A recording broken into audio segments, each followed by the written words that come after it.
Après que les services et les cabinets des ministres aient déjà, avec Bercy, négocié la plupart des points qu'il fallait régler, la coutume est que les ministres aillent directement dans le bureau du ministre du Budget, ou plutôt des comptes publics, donc c'était Gérald Darmanin, puis Olivier Dussopt maintenant, pour régler les quelques points de friction qui restent et surtout, pour la plupart, essayer de gratter quelques millions en plus sur certains points.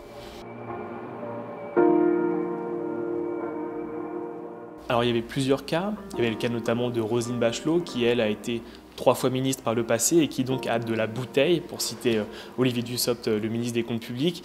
Et donc la ministre a été dure en affaires, elle sait faire et elle a obtenu quelques deniers en plus pour son budget de la culture. Éric Dupond-Moretti, lui, est un petit nouveau. Il n'a pas l'habitude de cet exercice-là et c'est une plaidoirie un peu à laquelle il a dû s'habituer. Certains disent à Bercy qu'il était un peu apeuré avant de venir, mais finalement il était conscient et le président l'avait dit qu'il aurait un budget qui allait être augmenté. Donc il a visiblement réussi, en connaissant très bien le système judiciaire, à mener ces négociations-là et de toute évidence, les négociations se sont bien passées. Il y a les techniques classiques. Un ministre me disait que par exemple lui arrivait avec 3 demandes, 2 auxquelles il tenait beaucoup et 3 auxquelles il ne prêtait pas beaucoup d'importance et qu'il pouvait lâcher comme ça. Après il y a les techniques un petit peu de filouterie, un petit peu malicieuses.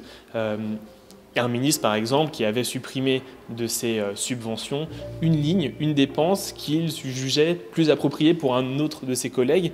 Et bien évidemment, il ne lui avait pas dit. Et donc, le collègue en question était un peu énervé de se voir attribuer des dépenses en plus.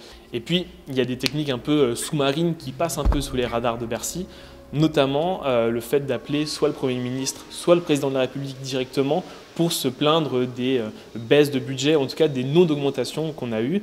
Et par exemple, on nous dit à Bercy que Jean-Michel Blanquer est un coutumier du fait, et peut-être qu'il a eu raison, puisqu'effectivement, il a reçu une augmentation substantielle de son budget.